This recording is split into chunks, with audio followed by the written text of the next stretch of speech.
그런지 이 일에 대해 우리가 무슨 말하리요? 만일 하나님이 우리를 위하시면 누가 우리를 대적하리요?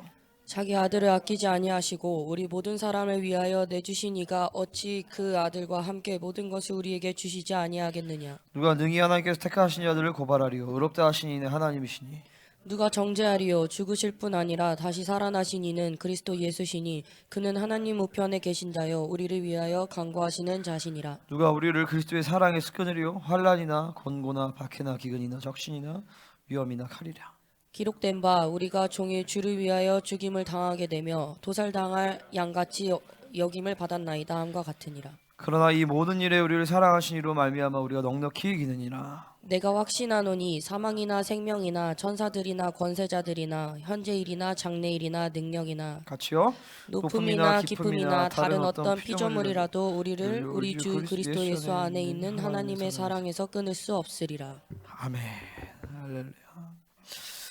자, 이 집회가 계속 얘기했지만 이 집회가 어떤 집회였느냐 이런 걸 좀 함께 좀 나누고, 그 다음에 다뤄졌던 이 음료의 칩들에 대해서. 그러니까 음료의 칩은 여러 가지가 있죠. 근데 특별히 이번 집회에서 그리고 로마서에서 중점적으로 얘기하는 부분들은 기독론에 대한 것들, 원죄론, 구원론 이런 부분들이에요.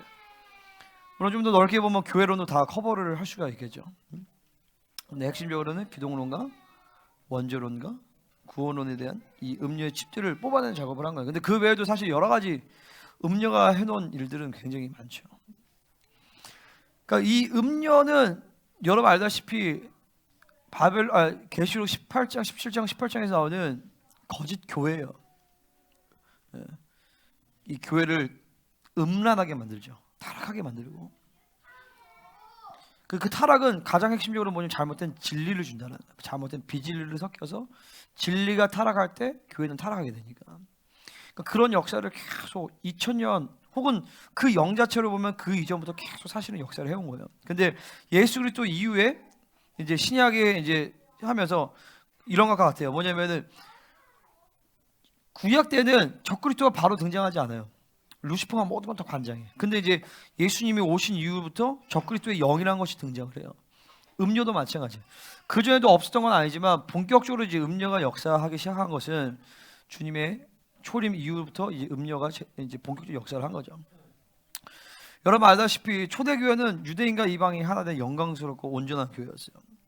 그것은 유대인의 이 3000년의 아니 더 나아가서 4000년의 모든 진리의 DNA의 흐름 가운데서, 진리의 전승 가운데서 있었고, 그 흐름 가운데 예수님이 오시면서 그 DNA가 확 펼쳐지면서 이게 확 드러난 거기 때문에, 진리가 확 드러난 거기 때문에 초대교회는 등장하자마자 바로 성화와 영어로 들어갔단 말이죠. 아멘. 그 유대인의 그 참감나무인 이스라엘의 그 참감나무 가운데 이방인이 돌감나무인 이방인이 접붙임이 되면서 유대인과 이방인이 하나 된 한 세 사람을 이루면서 교회는 온전하고 강력했다는 것이에요. 그러니까 이방인들도 그 한 세 사람의 흐름 가운데서 계속, 이방인들은 유대인과 같은 그런 진리의 DNA는 없었지만 성령께서 그 모든 DNA를 가지고 오시고 진리의 흐름들이 왔기 때문에 빠른 시간 안에 그 흐름들이 바로 이방인들 안에도 생겼던 거예요. 그러니까 영의 체계를 따라서 뭐 몇 개월이라고 얘기할 수는 없겠지만 우리가 생명사역의 어떤 간증들을 예시로 보면 6개월에서 1년이면은 온전케 되어서 사역할 수 있었다는 것이죠. 초대교회는 더 했겠죠. 근데 그게 왜 그러냐면 유대인과 이방인이 하나 되었기 때문에 그랬다는 거예요. 근데 이제 하나님의 섭리도 있었고 원수의 방해 가운데서 특별히 이 음료의 역사로 말미암아 교회 안에서 유대인이 이제 분리가 되기 시작하죠. 그거는 로마서 11장에서 하나님의 섭리에 대해서 얘기를 해요. 이방인의 수가 충만하기까지 유대인이 우둔해졌다. 그래서 복음이 이제 이방인들을 향하다. 사도행전에서도 사도 바울이 얘기하는 얘기예요. 근데 그 흐름 가운데서 원수들이 역사하면서 교회 안에 비이성적인 유대인에 대한 어떤 반발감과 그리고 헬라 철학에 대한 뿌리를 가져오기 시작하면서 이제 교회는 점점 이교도화된 거예요. 그 절정을 때린 것이 이제 콘스탄틴 대제였고, 그거를 이제 체계화시킨 사람이 어거스틴이라는 사람인 거죠. 어거스틴이 이 모든 것을 다 체계화시킨 거예요.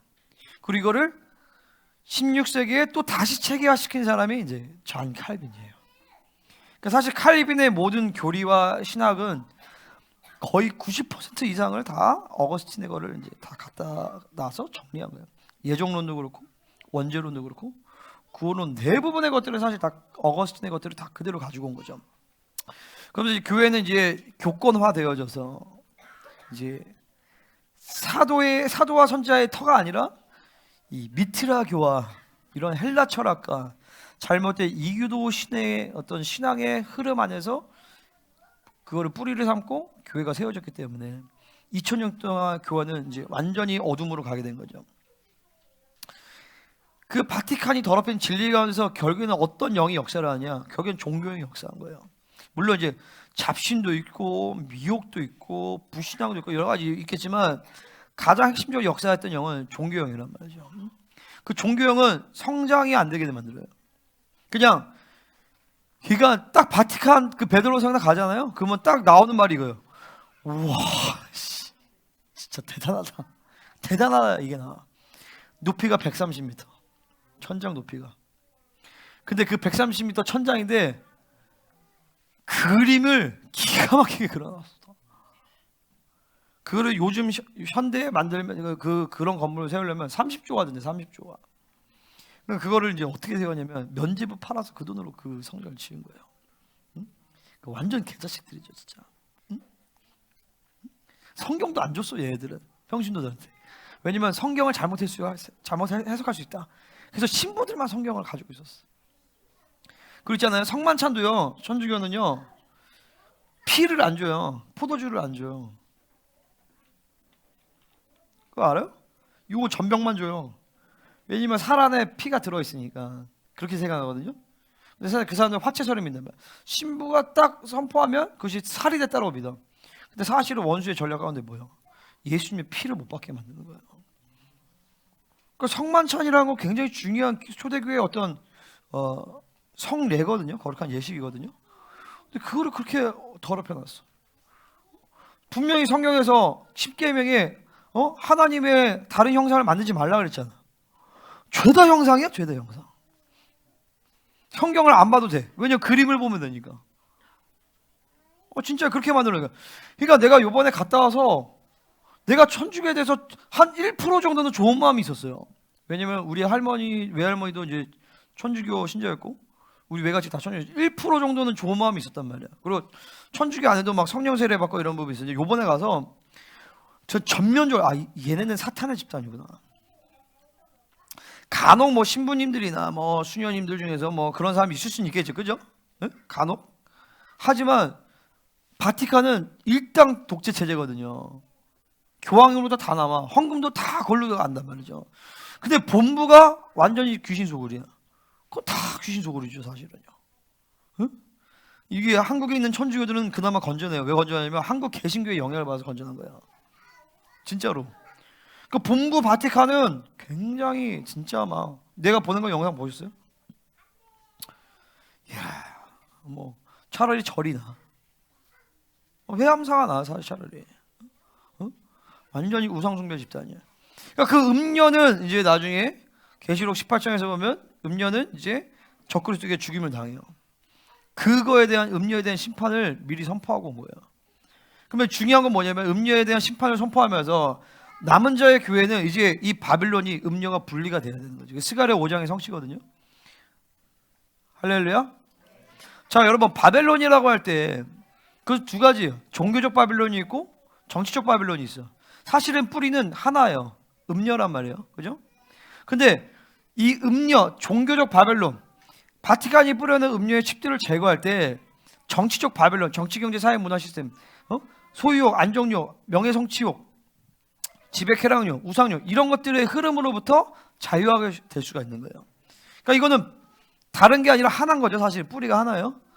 근데 그 흐름에 있어서 이게 남은 자의 교회가 바벨론으로부터 분리가 되기 위해서 먼저 음료 싸움을 해야 된다는 거예요.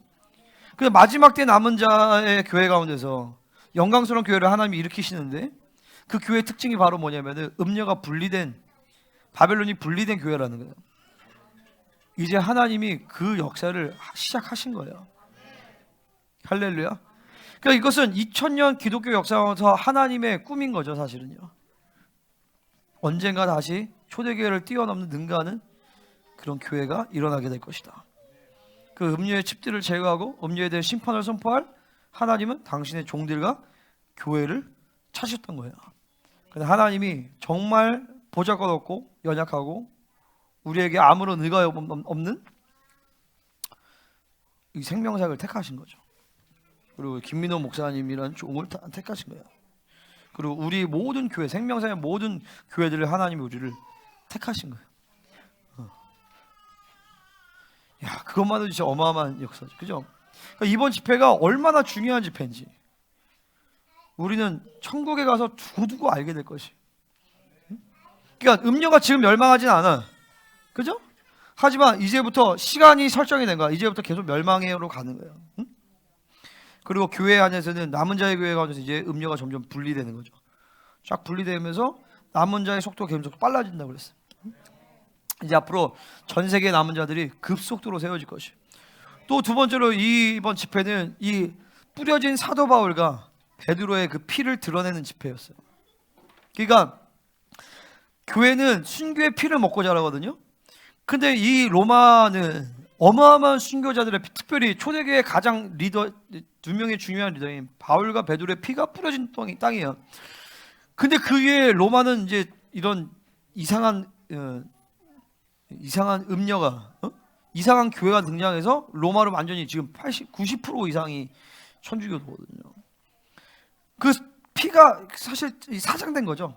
그걸 콜로세움은 로마가 전체적으로 그 땅 자체가 영적으로 굉장히 어두워요. 근데 콜로세움이 있는 데를 딱 가면 그 땅 자체에 임재가 있어요. 그게 신기하죠. 근데 거기가 콜로세움이 순교자도 있었지만 이 황제들이 이 백성들의 유흥과 쾌락을 하면서 정치에 관심을 못 가게 만들기 위해서 이 스포츠, 3S 있잖아요. 스포츠, 섹스, 스크린 그런 정책을 펼친 게 그 콜로세움이에요. 우미나 정책이죠. 근데 거기서 뿌려진 순교자들의 피가 얼마나 거룩한지 거기에 여전히 임재가 있는 하나님의 임재가. 하지만 그들의 피가 드러나지 못하고 있는 거죠. 그들의 피가 드러나면서 이 땅 대한민국에는 많은 순교자들의 피를 흘리면서 그 피의 열매 중에 하나가 우리잖아요, 그죠? 교회가 이렇게 하나님의 교회가 이제 이렇게 세워진 건데 로마는 그렇게 어마어마한 순교자들이 죽었음에도 불구하고 그 꽃이 피지 못하고 있어요. 그 피를 드러낸 거예요, 이번 집회 때.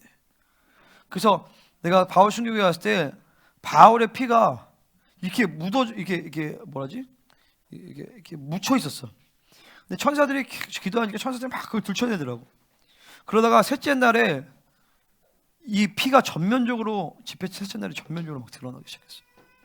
그러면서 그때 막 순교의 기름 부심이 쫙 임하면서 여러분 방금 오늘 기도할 때 순교의 기름 부심 막 임했죠. 순교자 형식. 그게 나한테 그게 임했기 때문에 줄 수 있는 거죠, 그죠? 그게 그 현장 가운데서 그 순교 기름 부심이 임했고 내가 콜로세움에서 그들의 피와 그들의 영혼들을 착 만나면서 영 안에서 그들의 베일이 벗겨진 거예요. 당신과 내가 다르지 않군요. 하늘의 총회의 공동체에 당신과 내가 하나의 공동체입니다. 그들은 우리를 엄청나게 응원해. 왜냐하면 우리가 이 믿음의 경주를 완수를 해야 그들이 온전히 같이 되기 때문에 히브리서의 말씀처럼. 그러니까 그들이 우리의 동역자인 거예요. 그다음에 우리가 막 지난번에 알티 때 열방교회 식구들 만나면 막 반갑듯이 2000년 전에 그 순교자들도 마찬가지야. 우리가 동역자야. 한 생명을 가졌어. 원유맨이야. 한 세 사람이야. 응? 교회됨을 이루었어요. 그러면서 이제 하나님이 이 순교의 피를 드러내셨기 때문에 그 순교의 피를 이제 이 생명사의 공동체를 통하여서 전 세계 남은 자들이 흘려보내는 그런 일을 하신 거예요, 이번에. 응? 얼마나 중요한 집회였어요, 그죠? 응? 그러니까 원수들의 방위도 어마어마했죠, 그죠? 그러니까 이제 결론적으로 뭐냐? 전 세계의 남은 자들이 이제 급속도로 세워질 것이다. 아멘. 새로운 영권, 인권, 물권, 자녀권의 역사가 멀티플 될 것이고 이제는 이제 막힘없이 간다. 할렐루야. 자, 그러면 두 번째로 그러면 이 로마서에서 주로 이제 어떤 메시지가 있는가? 로마서를 통해서 뽑아낸 음료의 칩이 무엇인가? 이런 거 좀 보겠습니다. 먼저 로마서라는 책은 바울의 이 7개의 교회가, 서신서 7개의 교회가 나오는데, 이 7개의 교회론이 온전케 될 때 하나님의 교회라는 그림이 완성되는 거예요.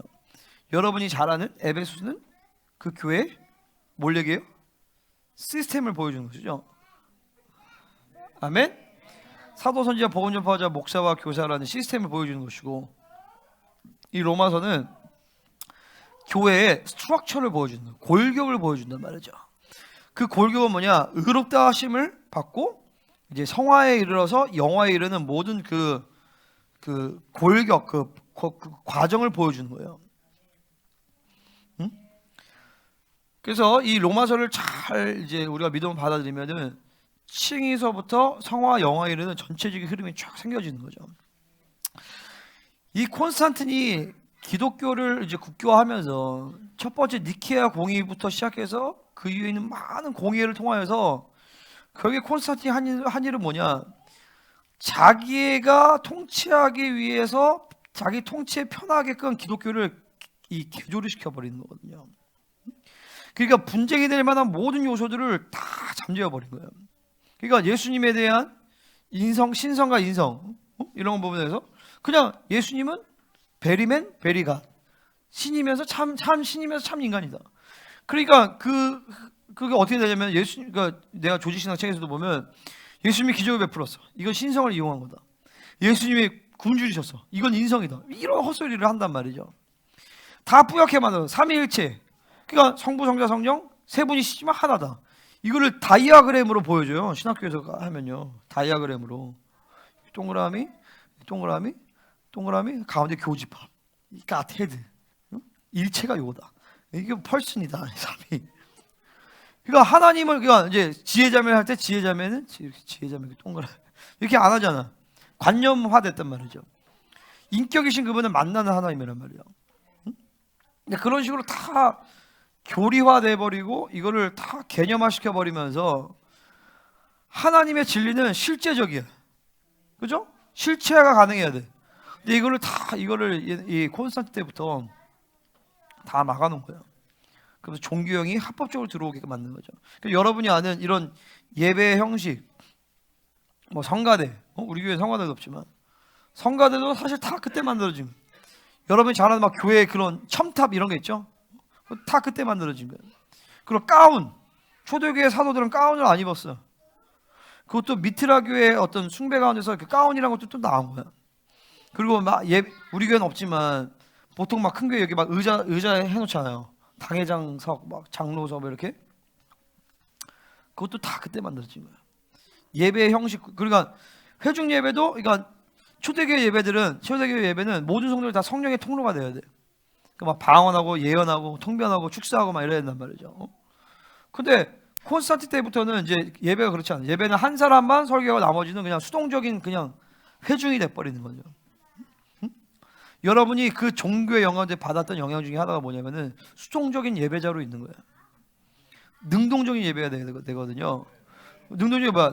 여러분이 내가 말씀할 때 아멘 막 믿음을 받아들이고 막 기도 받으면서 막 중보하고 전쟁하고, 그죠? 때로 막 성령의 예언이 임하면 나와서 막 예언도 하고 춤도 추고, 아멘.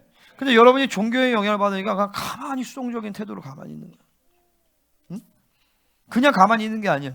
쑥스러우니까? 아니야. 종교의 영이야. 그러니까 뛰지 못해. 응? 근데 막 능동적으로 막 성령이 인도하신다 했다. 감동이 오면 여러분도 막 사역해도 된단 말이죠. 옆 사람 사역해주고, 통변도 해줄 수도 있고.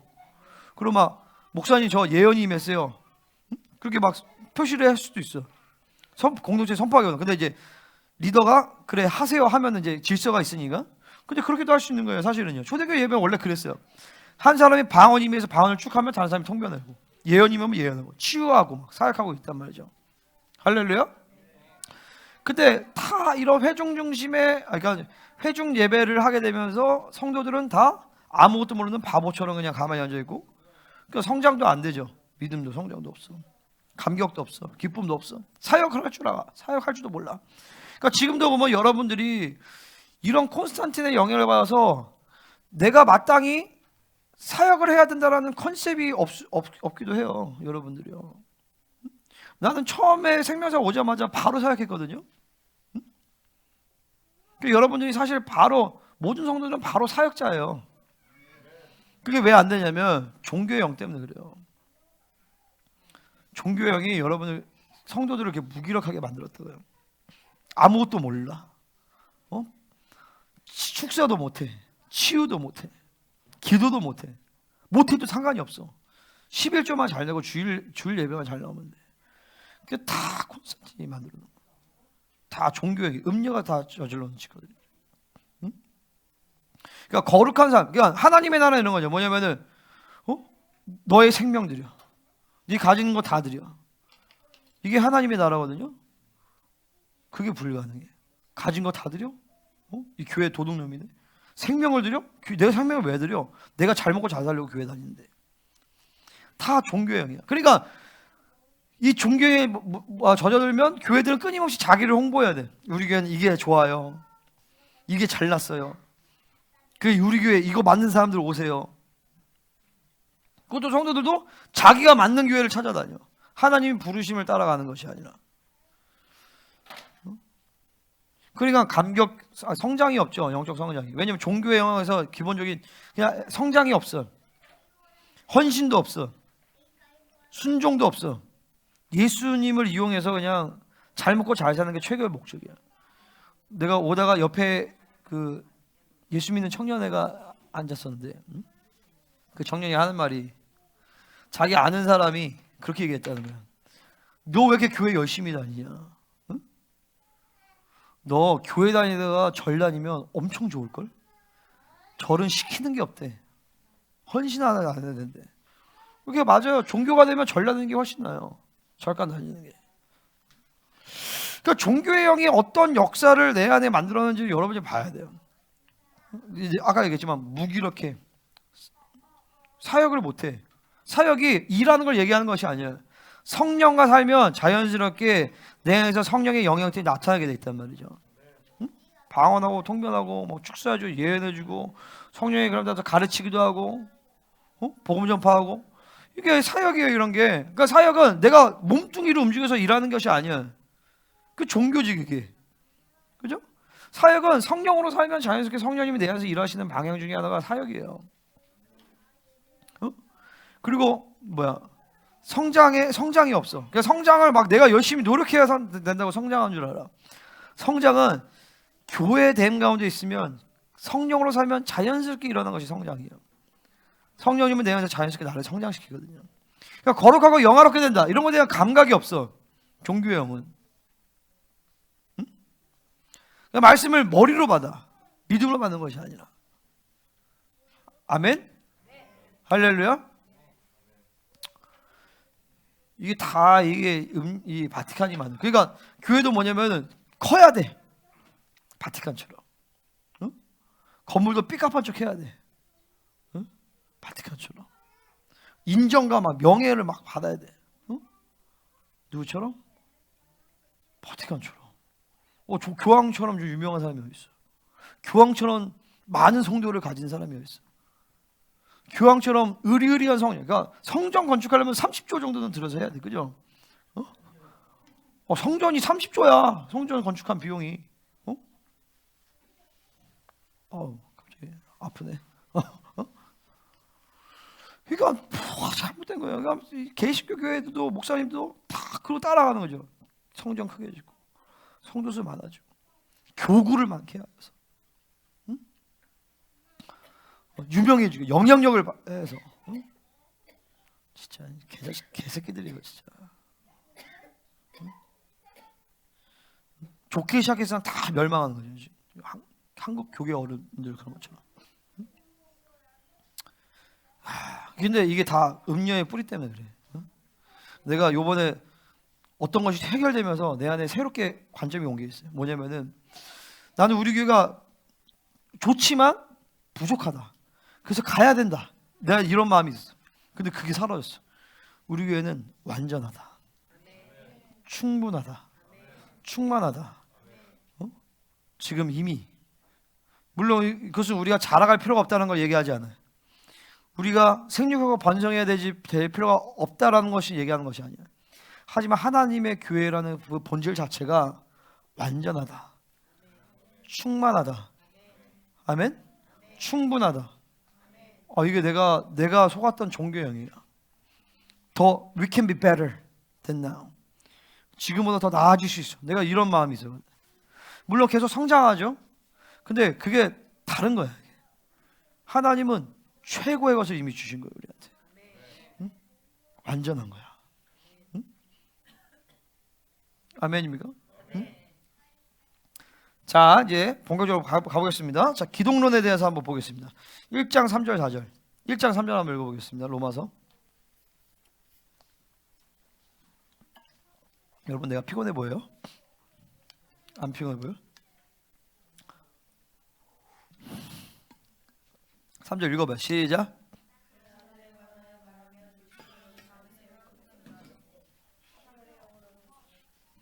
자, 첫 번째, 자, 이 복음의 내용이 뭐냐면은 아들에 관한 거라는 거예요.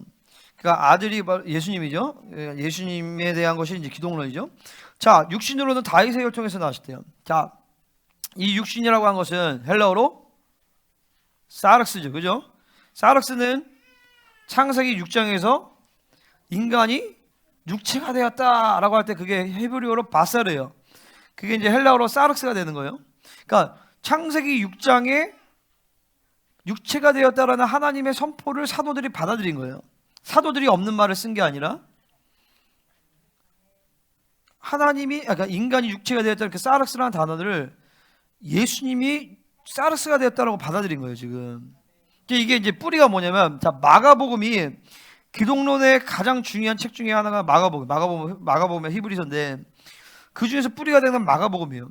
이 마가복음이 원복음이고 여기서부터 마태, 누가, 요한이 이렇게 나오는 거예요.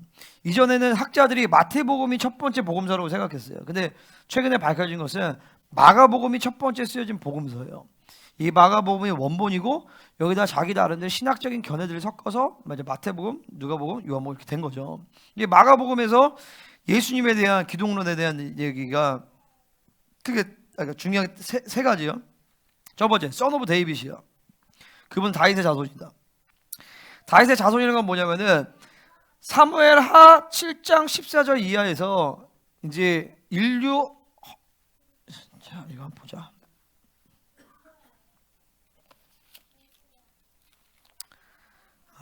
되게 힘드네.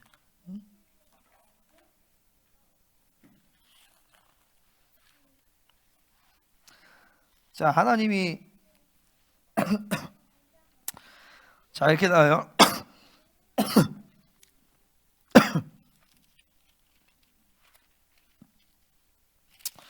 자, 19절에서 보면 주 여호와여 주께서 이것을 오히려 적게 여기시고 종의 집에 있을 먼 장래의 일까지도 말씀하셨나이다. 주 여호와 이것이 사람의 법이니이다. This is instruction for mankind 라고 나오거든요. 인류를 향한 하나님의 법도라는 거예요. 뭐가? 이것이 뭐냐면은 너의 집과 네 나라가 내 앞에서 영원히 보존되고 네 왕위가 영원히 경고하리라. 이게 인류를 향한 법이라는 거예요. 뭐냐면은 다윗은 이 하나님의 약속의 말씀에 어마어마한 것을 깨달은 거예요. 이제 인류는 다윗 왕의 계보를 통해서 통치되어야만 인류는 행복하다, 이거를 보여준 거거든요. 그러니까 다윗의 계보가 흘러왔다면 다윗, 솔로몬, 르호보암 쭉 가다가 이제 시드기야에서 끝나죠, 그죠? 그래서 바벨론 포로기로 왔는데 그러나서 이제 유다는 멸망했느냐, 이 하나님의 말씀은 폐허해졌느냐? 그렇지 않다라는 거죠. 누구를 통하여서? 다윗의 자손인 예수야를 통하여서 그 영원한 왕위가 세워진 것이고 예수님이 지금도 왕이시고 머리 대신 예수님과 몸된 교회가 함께 만물을 통치하는 통치의 구조 시스템을 지금 만들어 놓은 거예요. 이게 사람의 법이야 지금. 아멘 좀 크게 해요. 아멘. 그러니까 우리 교회가 주님의 몸된 교회로서 만물을 통치하는 것이 인류를 향한 하나님의 통치의 원리란 말이에요. 아멘입니까? 우리 교회 어떤 거냐? 하나님의 교회는 만물을 다스리는 통치권이 있는 거예요. 아멘. 그런 차원에서 선 오브 데이빗이라고 하는 거예요. 응? 두 번째, Son of God이라고 나와요. Son of God은 하나님의 아들인데 이것은 그냥 하나님의 아들이 있어 가 아니야. 하나님의 아들은 직임이에요. 직임. 왕이라는 것이. 하나님이면서 왕이라는 거야. 세 번째로는 Son of Man이 있어요. 그 인자라고 나오죠. 인자. 이 인자라는 것은 그분이 인간의 몸을 입고 오셨다는 거죠. 그 인자, 예수님이 인자로 왔는데 사도들은 예수님이 인자로 왔다는 것을 어떻게 표현할까 고민하다가 사르스라는 표현을 창세기 6장에서 가져와서 사르스라는 표현을 쓴 거예요. 아멘입니까? 그러니까 그 사르스는 뭐냐? 그 자체로는 죄가 아니지만 죄를 끊임없이 끌어당기는 성질이 있는 거야. 그게 어디 나와요? 로마서 8장 3절에서 나왔잖아요. 그 아들을 죄 있는 육신의 모양으로 오게 하셨다. 응? 죄 있는 육신의 모양. 그 육신이 사르스예요. 근데 왜 죄가 있대? 그 자체로는 죄책을 가지고 있지 않아. 하지만 죄를 끌어당기는 존재론적인 연약함을 가지고 있는 몸이에요. 그러니까 뭐냐면 그 사르스를 가지고 죄를 지을 수도 있고 안 지을 수도 있다는 거죠. 근데 모든 인간은 그 사르스를 갖고 죄를 지은 것이고 예수님은 성령을 힘입어서 죄를 안 지은 것이죠. 할렐루야. 그러니까 창세기 6장에서 인간이 범죄함으로 육체가 됐다는 것은 하나님의 심판이라기보다도 하나님이 다시 인간에게 기회를 주신 것이에요. 사르스라는 것이 하나님의 사랑의 배로로 말미암아 사르스를 주신 것이죠. 그 예수님이 이 땅에 오실 때에 그분은 뭐예요? 그러니까 아담은 사르스가 아니었어요 처음에. 근데 범죄함으로 말미암아 인간이 사르스가 됐잖아. 예수님은 아담이 태어났을 때 그 몸의 상태가 아니라 아담이 범죄한 이후의 인간의 몸의 상태, 사르스의 몸의 상태로 주님이 오신 것이죠. 우리와 똑같은 조건에서 똑같이 사시기 때문에. 그럼 어떤 사람이 이렇게 물어봐요. 뭐냐면 아니 예수님은 성령으로 잉태하시잖아요. 응? 그렇죠? 성령으로 잉태하셨잖아요. 그러면 예수님 안에는 요셉의 소위 말해서 정자가 없었느냐? 그럴 수도 있죠. 응? 그건 우리가 잘 몰라요. 근데 사도들은 지금 뭐라고 얘기하냐면 다윗의 혈통으로 나셨다는 거예요. 그 혈통이 헬라어로 스페르마예요. 영어로는 스펌이에요. 그 바로 정자를 얘기하는 거예요. 그러니까 적나라하게 다윗의 정자로 오셨다 이렇게 얘기하는 거예요 지금. 그 말은 뭐냐면 그분이 성령으로 잉태하셨지만 사도 바울이 지금 선포하는 건 뭐냐면은 그분이 그럼에도 불구하고 그분 다윗의 혈통으로 오셨고 생물학적인 특권이 있었다라면 그것마저도 포기하고 싶다는 거죠. You know what I'm saying? 응? 그분이 일단 첫 번째로 뭘 포기하셨어? 하늘의 보좌의 모든 영광을 포기하셨죠. 그죠? 생각해봐. 하늘의 보좌는 단순히 의자가 아니에요. 만물을 통치하는 능력과 권세와 모든 종기가 다 있는 거란 말이야. 그 모든 능력과 보좌와 권세를 다 포기하고 오셨어. 근데 그분이 성령으로 잉태하셨어. 응? 근데 그 생물학적 특권마저도 그분은 내려놓으시고 우리와 똑같은 조건에서 사셨다는 거죠. 사도 바울은 지금 그걸 얘기하는 거예요 지금. 그러니까 예수님과 우리가 다른 건 딱 하나야. 뭐냐면 그분은 좀 태교를 잘 받으셨다 이거예요. 마리아와 요셉은 당대 최고의 경건한 부모들이었기 때문에 그것만 좀 다를 뿐이지 나머지는 우리가 동일한 조건에서 사실 사신 것이죠. 그분은 처음부터 하나님의 아들의 정체성을 알고 계셨고 모태로부터 성령 충만함이 입어서 계속 평생을 성령을 따라 한 번도 우리로 따지면 옛사람을 선택하지 아니하고 한 번도 죄를 선택하지 않고 계속 새 사람이라는 표현 안 하지만 예수님에 대해서는 계속 성령을 따라서 그분은 한 번도 죄를 짓지 아니하시고 온전한 구원의 모델이 되신 거예요. 그분이 인간이 되신 것을 믿지 못하면 세 가지 문제가 생겨요. 첫 번째로 뭐냐면은 인간이어야지만 인간의 죄를 전이받을 수가 있어요. 우리의 죄의 문제가 해결이 안 돼요. 두 번째 뭐가 문제가 되냐면 그분이 죽음에서 부활하셔야지만 사망의 권세자분 마귀에 대한 마귀에 대한 승리를 선포할 수 있어요. 근데 인간이 안 되면 죽지 않아. 그러니까 마귀에 대한 승리를 선포할 수가 없어. 세 번째, 그분이 인간이어야지만 우리의 구원의 모델이 되실 수 있는 거예요. 그분이 나랑 다른 존재야. 그럼 어떻게 그분이 나의 모델이 돼? 그럼 끊임없이 우리 안에 이런 얘기가 나온 거죠. 예수님이잖아요. 예수님은 신이잖아요. 신성을 포기하고 신성을 보류하고 신성의 모든 특권을 안 썼다니까. 성령을 따라 살았다니까요. 아멘? 응? 그러니까 봐봐. 원래 거지야. 거지가 거지처럼 사는 건 문제가 되지 않아. 근데 왕자인데 거지처럼 살아야 돼. 하늘의 모든 능력과 권세가 다 있어. 신성의 모든 능력과 권세가 종기가 다 있었단 말이야. 그래서 예수님이 베드로가 칼을 빼서 그 예수님 쫓아온 사람들 귀를 쳐가지고 귀를 잘라버렸어. 예수님이 그러죠. 야, 내가 12군단 더 되는 천사들도 부를 수 있는데 안 부르는 거야. 응? 신성의 능력을 사용하면 얼마든지 그분은 할 수 있지만 그분은 그걸 사용하지 않으셨단 말이에요. 할 수 있는데 안 사용하는 게 더 힘든 거예요. 사실은요. 더 많이 자기를 비워야 되는 거죠. 하늘의 보좌 영광을 아셔. 하늘의 보좌 영광을 다 누리셨던 분이야. 그걸 사용할 수가 없어. 응? 그리고 인간처럼 똑같이 부르짖고 자기를 포기하고 심한 통곡과 눈물로 간구와 소원을 올려서 온전케 되셔야 돼. 이게 훨씬 어려운 거죠. 응? 그럼 그분은 왜 그렇게 하셨을까? 우리를 천국 가게 하려고? 그게 바티칸의 속임수죠. 우리를 천국 가게 하기 위해서가 아니라 우리를 예수님처럼 만들게 하기 위해서. 우리가 천국 가려면 그냥 그분이 너네 죄 없어 선포하면 돼. 그분 하나님의 아들이세요. 하나님은 그런 능력이 있어요. 그죠? 아멘? 근데 하나님은 그런 능력이 있지만 하나님이 다 못하시는 게 있어. 사람의 인간의 자유의지를 갖고 있기 때문에 그냥 자주유지, 그 마음대로 자주유지 못해. 다 천국 데려가면 되는데 인간이 자유의지 줬기 때문에 인간이 스스로 자발적으로 선택을 해야 된단 말이죠. 그게 하나님의 고민이에요. 그래서 하나님은 최고의 사랑을 보여주시고 최고의 구원의 모델을 보여줘서 그 사랑을 받아들이기만 하면 예수님처럼 될 수 있는 모든 것을 이루신 거예요. 그게 십자가의 사랑이죠. 아멘? 근데 바티칸은 예수님은 완전한 인간이고 완전한 신이다 라고 해버리니까 뭐가 뭔지를 몰라. 그냥 그 예수님은 우리랑 다르니까. 예수님은 그랬지. 우리는 다르잖아. 끊임없이 그런 생각에서 예수님은 아마 달라. 예수님 내 마음 모를 거야. 그게 바티칸의 역사예요. 그러고 나서 예수님은 저기 높에 그냥 신으로 올려놨어. 예수님이 인간이 되어 오셨는데 예수님은 지금도 사람이시거든요. 지금도 디모데서 3장에서 보면 우리를 위해 중보하셨는데 사람이신 예수 그리스도. 예수님의 손과 옆구리에 못자국 있었잖아요. 부활했어도. 지금은 없을까? 지금도 가지고 있어요.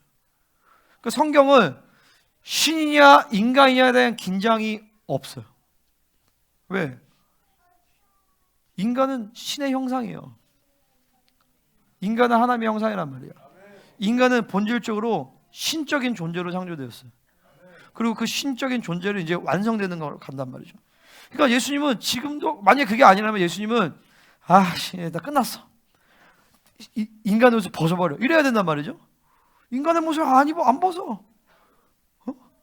언제까지? 영원토록. 영원토록 인간이야. 우리도 마찬가지야. 우리는 죽고 부활하면 인간이 아닌가? 그때도 인간이야. 근데 그 인성은 신성을 제한하지 않아요. 신성과 인성은 긴장 관계가 아니에요. 신성과 인성은 하나의 맥락으로 간단 말이에요. 인간의 완성이 신의 형상이란 말이에요. 그러니까 인간 자체가 신의 형상이고 하나님의 형상이고, 그죠? 그러니까 하나님의 형상이죠. 신의 형상이라는 거예요. 인간이라는 존재 자체가. 응?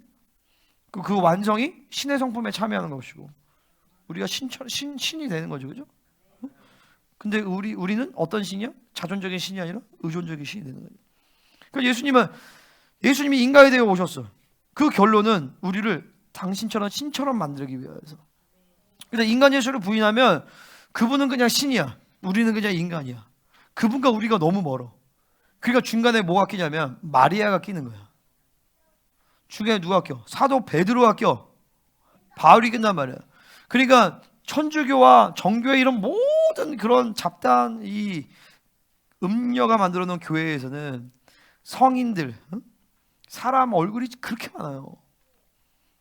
알아요? 천주교도 그런가? 우리나라 천주교는 안 그러죠. 우리나라 천주교도 그래? 그래서 예를 들어서 이래. 모에 대한 기도는 누구한테 가야 돼? 베드로한테 가야 돼. 모에 대한 기도는 야고보를 만나야 돼. 모에 대한 기도는 요한을 만나야 돼. 심지어 회개도 직접 못해. 하나님 고해성사할 때 신부한테 가가지고 해야 돼. 왜냐면 다 이게 기독론의 문제예요. 인간 예수를 부인하니까 하나님 예수님이 그냥 신이야. 나랑 너무 다르. 뚝 멀리 떨어져 있어. 그러니까 교황이 여러분 교황을 라틴어로 뭐라고 하냐면 바이칼인가 뭐 그러거든요. 그게 무슨 뜻이냐면은 인터넷 찾아보세요. 이 땅에 보이는 교회의 머리라는 뜻이에요. 교회의 머리는 누구예요? 예수야. 근데 예수님은 너무 멀리 있거든. 안 보이거든. 왜냐면 그분 신이잖아. 너무 멀리 있어. 그러니까 눈에 보이는 교황이 교회의 머리다. 그래서 교황이 교회의 머리가 되는 거예요. 무슨 말인지 알겠죠? 얘네가 행하는 모든 행태들, 고해성사를 비롯해서 이런 뭐 교황권, 그리고 막 마리아를 막 성모화 시켜버리는 거, 성자 숭배. 그러니까 성인 숭배가 이제 어디까지 가냐면 그들의 유고를 숭배. 그죠? 그 바티칸 지하에 막 교황 무덤이 그렇게 많은 거예요. 응? 여러분 막 다른데 그런 데 천주교 같은데 보면 해골 진짜 많아요. 왜냐면 그런 게 있어서 그래요. 사실 뿌리는 다 기독론의 타락인 거죠. 이거. 근데 봐봐, 그분은 우리와 같은 조건으로 오셔서 인간이 되어 오셨어. 그 이유는 뭐야? 우리를 하나님처럼 만들게 하기 위해서. 응? 그러니까 우리도 예수님처럼 철저하게 성령을 의지해서, 아이고, 되게 거시기 하네. 철저히 성령을 의지해서 자기를 부인하고 성령으로 살면 우리도 예수님처럼 살 수 있다. 할렐루야. 그래서 그분은 우리를 천국 가게 하기 위해서 오신 게 아니다. 우리를 용서하기 위해 오신 것도 아니에요. 우리를 예수님처럼 살게 하시려고 오신 거예요. 그래서 그분이 가진 모든 정체성, 하나님의 아들, 그분이 하나님의 아들이면 나도 하나님의 아들. 그분이 성전, 나도 성전. 그분이 후사, 나도 후사. 그분이 신이야, 나도 신. 나는 대신 의존적인 신. 거룩하게 한 자와 거룩하게 하면 입은 자가 한 근원에서 난지라. 그러면 형제라 부르기를 부끄러워하지 않는다. 그분이 내 형이에요. 형. 응? 할렐루야. 어? 우리 집 4남매야. 4남매. 응? 김동진, 김동민, 김송이, 예수. 할렐루야. 여러분 4남매란 말이야. 다. 어? 이제 몇 남매? 여기 4남매. 응? 예수님이 큰형님이에요. 큰형님. 하나님의 아버지가 우리 아버지 되신단 말이죠. 아멘. 자, 여기서 원조를 좀 한번 건드린다면 로마서 5장 12절 한번 보세요. 무지하게 있네. 로마서 5장 12절 한번 읽어보겠습니다. 시작.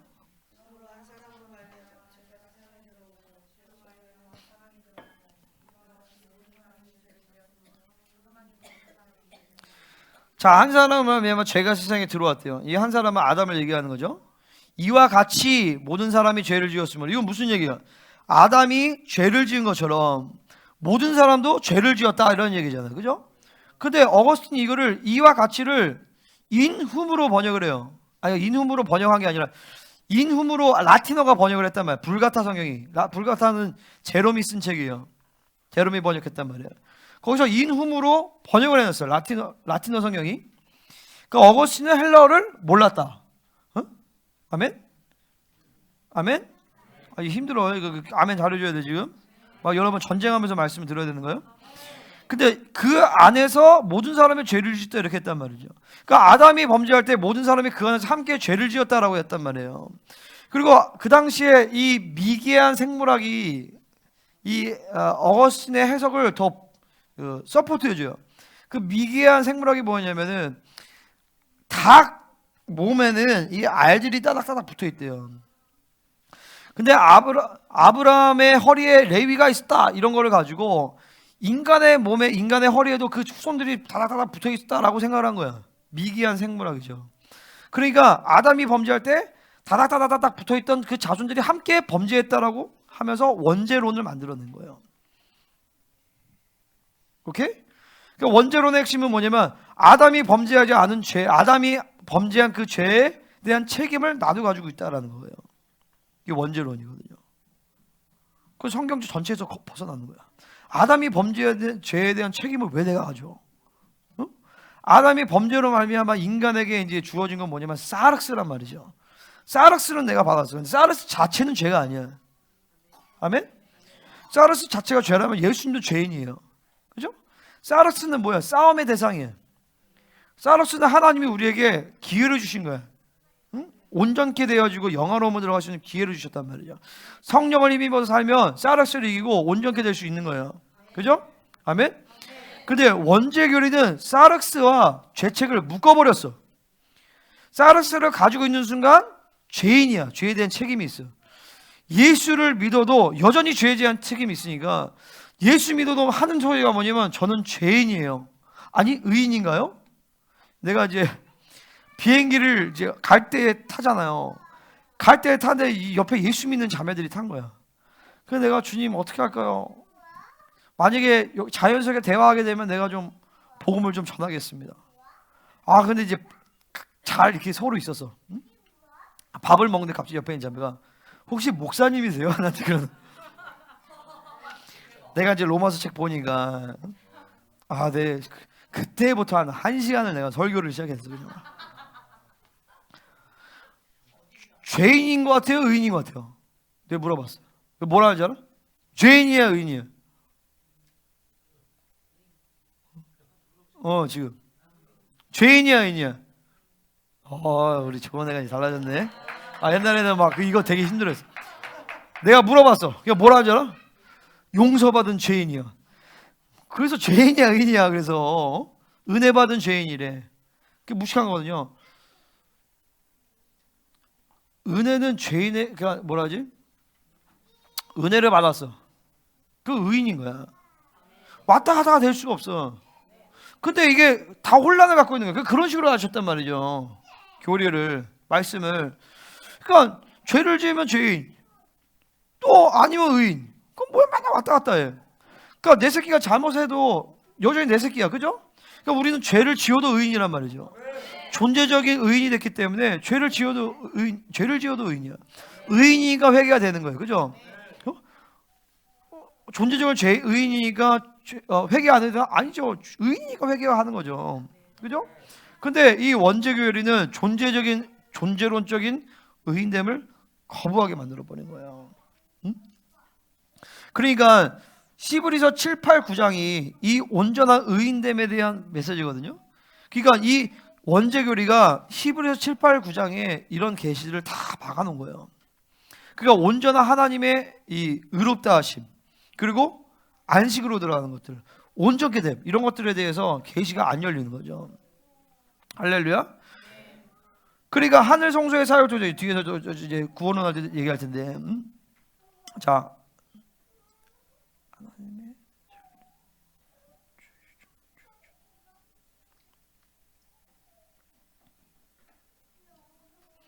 여기서 이제 로마서 5장 12절의 의도는 그건 거죠.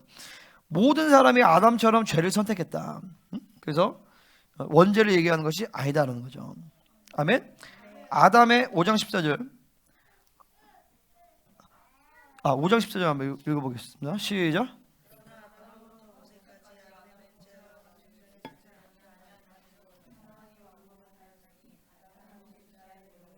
그죠? 아담의 범죄와 같은 죄를 짓지 아니한 자들도 사망이 왕노로 됐대. 왜? 그들도 자기 죄를 지었으니까. 아멘? 맥락이 딱 나오죠. 그죠? 만약에 이게 원죄교리를 얘기한다라면 아담의 범죄와 같은 죄를 다 지었다 이렇게 할 거 아니에요. 그죠? 아담의 범죄를 다 지은 거다 이렇게 나와야 되잖아. 근데 아담의 범죄를 짓지 않아도 모든 사람들은 사륵스 가운데서 그냥 또 죄를 저질렀기 때문에 죄인이 된 거죠. 그리고 이제 15절 이 은사는 그 범죄 같이 아니하니 그 한 사람의 범죄로 인해 많은 사람이 죽었으니 더 하나님의 은혜와 또한 한 사람 예수 그리스도의 은혜로 말미암은 선물은 많은 사람에게 넘쳤느니라. 그러니까 예수님을 통해서 이제 구원의 생명이 이제 흘러가기 시작했다는 거예요.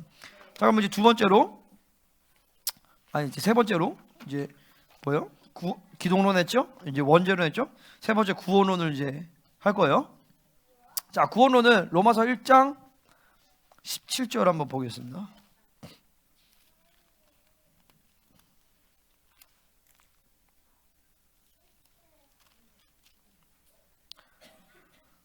자, 16, 17절 읽어보겠습니다. 시작.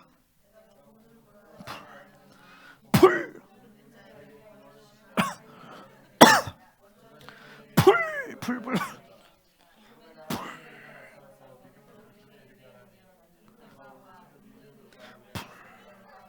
자, 첫 번째 구원의 역사는, 첫 번째로 이제 구원론은 어떤 프로세스를 통해서 구원을 받았냐 이런 걸 얘기하는 것이 아니에요.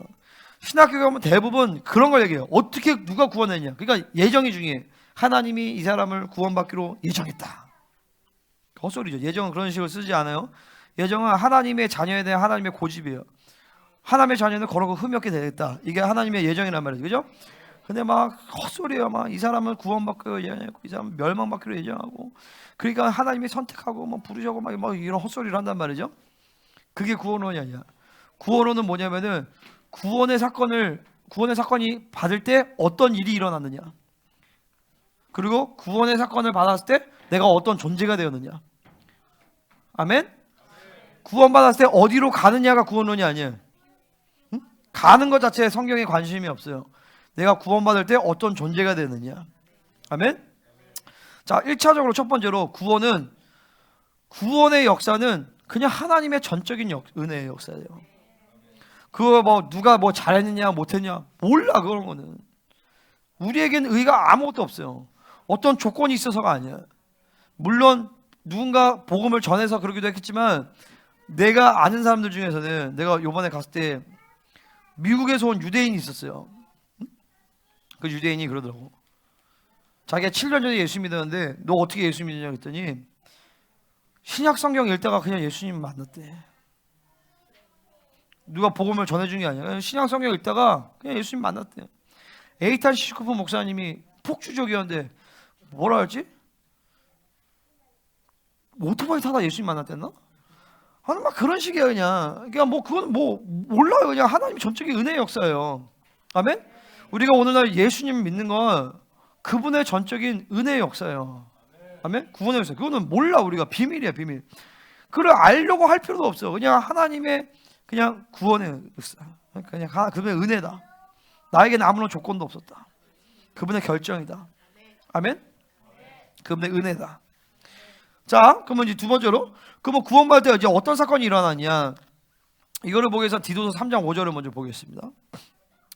자, 구원의 사건을 지금 두 가지로 얘기하는 거예요. 중생의 씻음과 성령의 새롭게 하심.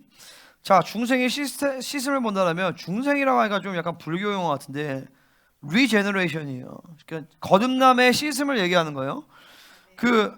우리가 구원받을 때 하늘에서 물이 이렇게 우리를 씻긴다라는 거죠. 이제 양수가 터지면서 아이가 나오듯이 하늘에서 예루살렘 성에 있는 그 보좌로부터 흐르는 그 강물로 우리가 씻어진다라는 거예요. 그죠?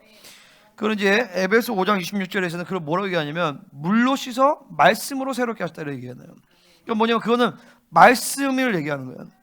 하나님의 말씀이 물처럼 우리의 영을 씻어버리는 거죠. 그죠? 그러면서 예레미야 31장 33절의 말씀처럼 그 말씀이 우리 안에 내주가 돼버린 거예요. 내가 내 법을 네 안에, 네 속에 두었다라고 했어요. 그죠? 새 언약의 존재란 말이에요. 그래서 내 안에 영이 거듭나면서 그 영 안에 하나님의 말씀이 온 거예요. 그래서 예레미야에서 보면 그렇게 하죠. 그 하나님의 말씀, 그 법도를, 계명을 10계명의 돌판에 썼단 말이야. 돌판이 이제 너희의 신비에 새겼다 그랬어. 그죠? 마음에 새긴 거. 우리 영에 새겼단 말이죠. 영에 새기고 사고에 새겼어. 그죠? 자, 영에 새겨진 말씀은 온전해. 사고에 새겨진 말씀은 온전하진 않아야지. 하지만 계속 하나님의 말씀을 받아들이면서 사고에 온전한 진리가 세워지고, 사고에 세워진 진리와 내 영 안에 새겨진 진리가 서로 교류하는 상태를 새 언약의 상태로 얘기한단 말이죠. 그래서 걸어다니는 성경이 되는 거예요. 그래서 예레미야 31장 33절 이후에서 보면 아무도 너희가 하나님을 전하지 않는다고 했어요. 전하지 않는 하나님을 다 한다고 했어요. 볼까요? 왜 그러냐면 걸어다니는 성경이 됐기 때문에. 그냥 존재가 성경이기 때문에 하나님이 그냥 선포가 되는 거예요. 그죠? 그날 후에 이스라엘 지가 맺어오니 내가 나의 법을, 하나님의 법, 진리책이에요. 진리책을 속에 두었다. 영에 두었다는 마음의 사고를 얘기하는 거예요. 그들의 하나님이 되고 내 백성이 될 것이라. 그들이 다시는 각기 이웃과 형제를 가르쳐 이르기를 너는 여호와를 알라 하지 아니하리니 이는 작은 자부터 큰 자까지 다 나를 알기 때문이라. 내가 그들의 악행을 사하고 다시는 그 죄를 기억하지 아니라. 이게 이제 히브리 10장 10절에서 이 예언의 말씀을 갖다 쓰죠. 그죠? 아멘. 자, 그래서 뭐요? 하나님의 말씀이 내 안에 왔기 때문에 말씀을, 자, 신명에서 뭐라냐면 이 말씀을 가까이 하고 네 입에 있으면 말씀을 네가 순종할 수 있다라고 했어요. 근데 이 말씀이 얼마나 가까이 왔냐면 내 안에 와버렸어. 그러니까 자연스럽게 이 말씀을 인정하고 받아들이면 그 말씀이 나로 하여금 말씀에 걸어가는 성경이 되게 만드는 거예요. 그래서 베드로서 1장 22절에서 보면 진리를 순종함으로 너희 영혼이 깨끗하게 된다 그랬어요. 계속 이 말씀이 성경 66권 전체의 진리체계가 내 안에서 들어와 있는 거예요. 그래서 여러분 지금 말씀을 들을 때 여러분 모르는 말씀 듣는 것이 아니라 이미 여러분 안에 들어와 있는 말씀인 것이고, 내가 기름 부심을 선포할 때 그 기름 부심 성령님께서 그 기름 부심으로 임하여서 내 안에 있는 말씀과 서로 교류하게 하시면서 공명을 친단 말이죠. 스파크 같은단 말이에요. 그 스파크가 튀면서 뭐요? 은혜를 받는단 말이죠. 기름 부심이 임하고 능력이 임하고. 할렐루야. 그게 바로 이제 아무도 너희를 가르칠 필요가 없다라는 요한일서 2장 17절의 말씀이에요. 그죠? 자, 그 다음에 이제 성령의 새롭게 하심이라고 했어. 이 성령의 새롭게 하심, 성령이 내 안에 오신 거예요. 자, 영이 거듭났어요. 그죠? 말씀으로, 물로 씻어 말씀으로 깨끗게 되면서 리제너레이션 한 거야. 내 영이 거듭났다고요. 세컨 버스, 새 창조, 새로운 피조물이 됐단 말이에요. 거기 안에 하나님의 말씀의 진리체계가 와 있어요. 두 번째로는 뭐냐면은 성령이 오신 거예요. 에스겔 36장 20절의 말씀처럼 내가 내 영을 너희 안에 두었다 그랬어요.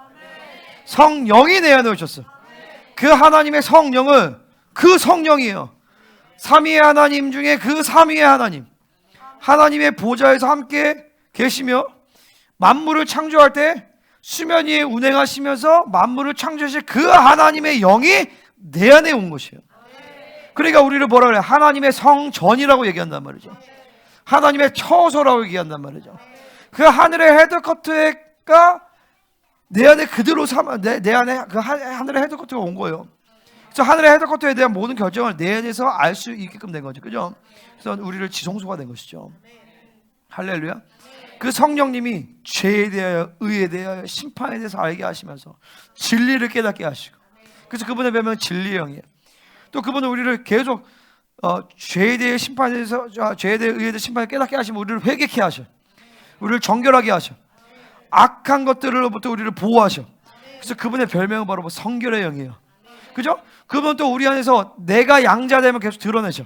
너는 하나님의 아들이야. 너는 하나님의 후사야. 너는 하나님의 상속자야. 너는 예수 그리스도의 그 보혈이 흐르는 존재야. 너는 예수 그리스도와 동일한 그 하나님의 후사됨을 가진 존재야. 그래서 그분의 별명은 뭐야? 바로 양자의 영이에요. 그 분이 우리를 끝까지 인도하신다. 할렐루야. 자, 세 번째로 이제 우리는 뭘 해결해야 되냐면 의를 해결해야 돼요. 자, 로마서 3장을 보십시다. 아, 할렐루야. 이제 막 돌파하는 거야. 돌파. 아멘. 자, 3장 19절부터 20절 한번 보면서 의에 대한 얘기를 할게요. 자, 19절 20절에 보면 율법에 대해 한계에 대해서 얘기하나요? 자, 율법의 역할은 뭐냐? 율법의 역할은 19절 모든 입을 다 닥치게 만들고 온 세상으로 하나님의 심판 아래 있게 하려 함이라. 그러니까 여러분, 우리는 이 율법이 우리 안에 역사하는 건 죄를 깨닫게 하는 거예요. 그죠? 죄를 깨닫게 하면서 모든 사람 한 사람도 빠짐없이, 예수님이 한 사람도 빠짐없이 전부 다 하나님의 심판 아래 있게 하는 거죠. 그죠? 그러니까 소망이 없어. 율법의 행위로 그의 앞에 의롭다 하시면 얻을 육체가 없어. 근데 이제 하나님의 율법에 한 의가 나타났대요. 그 의는 뭐냐? 율법과 선지자들에게 증거를 받은 것이다. 그러니까 뭐냐면 합법적인 루트. 이전까지 얘기했던 계속 성경에 계속 진리의 맥에서 얘기했던 그 유일한 루트라는 거야. 그게 바로 뭐요? 예수 그리스도로 믿음으로 말미암아 모든 믿는 자에게 미치는 하나님의 의다라는 것이죠. 자, 의라는 것은 뭐예요? 하나님을 만날 수 있는 자격이야. 의라는 것은 뭐예요? 한 번도 죄가 없어야 돼. 한 번도 죄가 없다는 하나님의 선포예요. 그죠? 하나라도 죄가 있으면 하나님을 못 만나요. 근데 인간은 하나님의 본래적인 의도와 목적이 뭐예요? 그분을 닮아가는 거예요.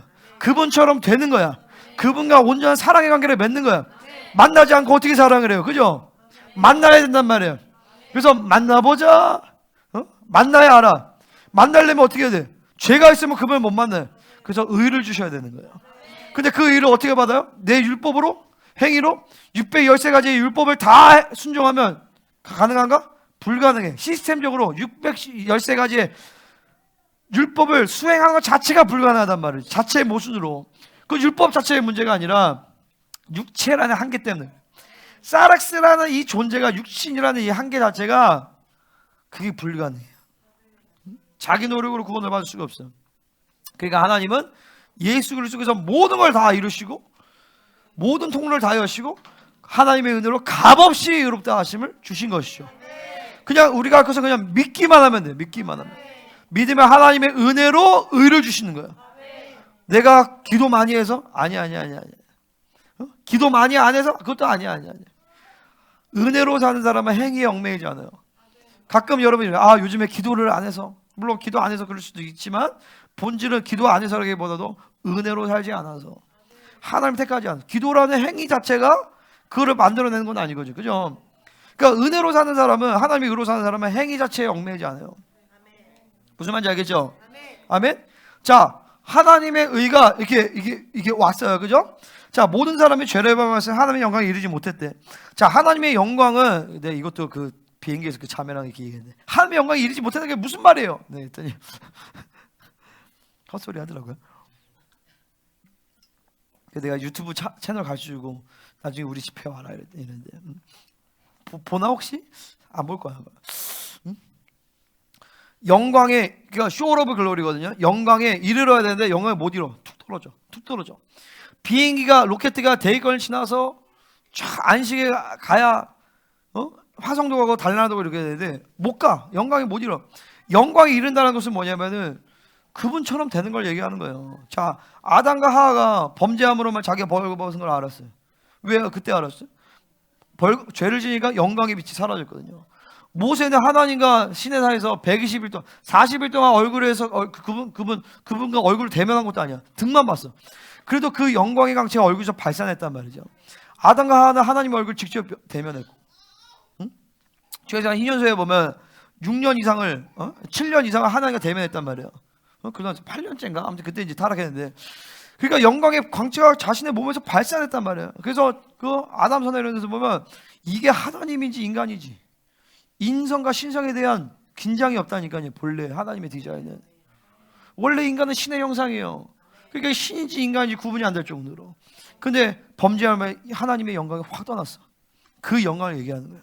원래 아담은 계속 그 영광을 유지하면서 하나님의 온전한 영광에 이르렀어야 되는데 그게 안 되는 거예요. 아멘입니까? 우리는 지금 back to 아담이 아니야. 아담의 때로 가는 게 아니야. 우리는 예수님처럼 되는 것이에요. 아멘입니까? 근데 그 영광에 이르게 한단 말이죠. 그리스도 예수 안에 있는 속량으로 말미암아 하나님의 은혜로 값없이 의롭다 하심을 얻었다. 자, 속량이라는 단어는 뭐예요? 내가 이제 얘기했죠. 히브리어로 까레서 온 말이에요. 이건 바로 상속자, 기업물을 짜라는 뜻이에요. 룻기에서 잘 나와요. 그냥 예수 믿고 그냥 용서받고 그지가 그냥 좀 괜찮은 사람이 된 것이 아니라 그지가 왕자 되는 사건이 복음의 사건이라는 거죠. 여러분, 하나님의 나라에 그냥 시민으로 가는 것이 아니에요. 하나님의 나라에 황태자로 가는 거예요. 왕으로 가는 거예요. 왕의 상속자로 간단 말이죠. 그게 복음이에요, 복음.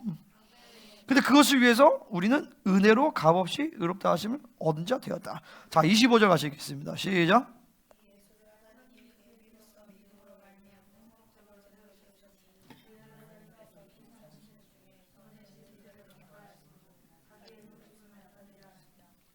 자, 여기서 화목제물로 삼으셨대요.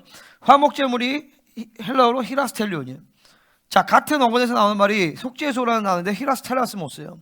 자, 예수님은 히라스텔라스모스였고 또 히라스텔리온이라는 거예요.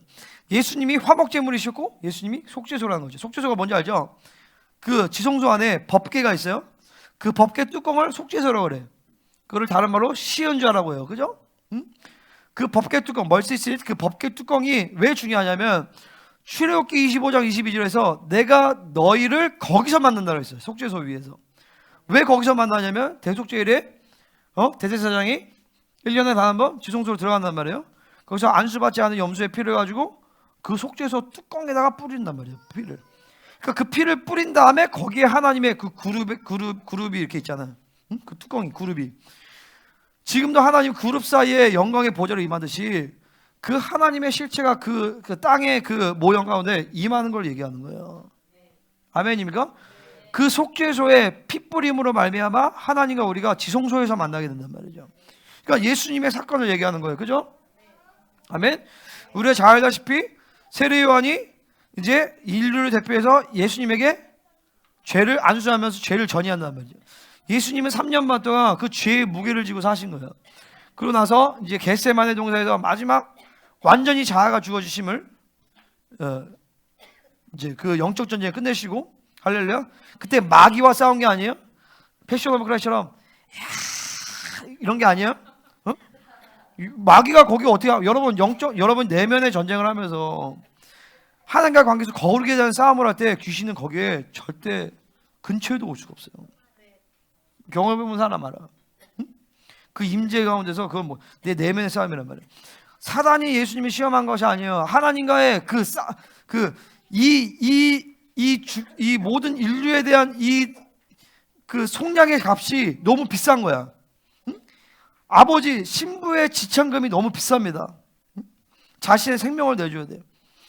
거기서 자기가 죽음에 대한 공포 이런 것 때문에 그 예수님이 씨름한 게 아니란 말이죠. 사랑에 대한 씨름을 한 거예요. 사랑에 대한 씨름을. 예수님은 그 씨름 안 해도 의무적으로 십자가를 칠 수 있었어요. 근데 의무가 아니라 사랑으로 말미암아. 왜냐면 그분은 우리에게 사랑을 보여주신 거기 때문에 십자가는요. 그죠? 그러니까 예수님은 이 땅에 우리를 구원하시려고 용서하시려고 죽으신 것이 아니에요. 구원하시려고는 빼고 용서하시려고 천국 가게 하려고 오신 것이 아니에요. 예수님이 이 땅에 오신 것은 우리에게 당신의 사랑과 당신의 영광을 주시기 위해 오신 거예요. 영광이라는 측면에서 구원을 봐야 돼요. 구원이란 건 뭐야? 하나님의 온전한 영광으로 들어가는 거란 말이죠. 그죠? 천국 가기 위해서 예수님이 오신 것이 아니야. 사랑과 영광 때문에 오신 거야. 그러니까 예수님이 십자가 겟세마네에서 그 내면의 씨름을 하지 않는다면 하나님의 사랑이 온전하게 성취되지 않는 거예요. 물론 사랑하셨죠. 하지만 그 아버지의 사랑의 확증. 그러니까 예수님은 고민하는 거예요. 정말 아버지 나를 버리면서까지 이들을 정말 사랑하십니까? 근데 아버지의 대답은 아버지가 원하시면 내가 그렇게 하겠다. 근데 아버지의 대답은 뭐야? 내가 그것을 원한다. 그래서 김민호 목사님은 이거를 어떻게 표현하냐면 예수님보다 우리를 더 사랑하셨다 이렇게 표현하는 거예요. 그게 틀린 말이지만 맞는 말이죠. 무슨 말인지 알겠어요? 그 뉘앙스를 알죠? 물론 예수님이 가장 사랑하시죠. 하지만 우리를 더 사랑하시는 거예요. 예수님이 가장 사랑하죠. 근데 우리를 더 사랑하시는 그 아주 희한해요 표현이. 그죠? 무슨 말인지 알죠? 그러니까 이런 거는 논리적으로 신학적으로 규정되시는 것이 아니에요. 하나님의 사랑을 경험한 사람만이 그런 걸 얘기할 수 있는 거예요. 그러나서 주님은 죽으셨어. 그때 주님은 인류의 모든 죄를 전이받고 죽으셨기 때문에 주님이 흘리신 피는 죄의 정보가 들어가 있는 피였어요. 그 피는 오염된 피란 말이에요. 그래서 영문 밖에서 죽으셔야 돼요. 그래서 그분은 영문 밖에서 죽으신 거예요.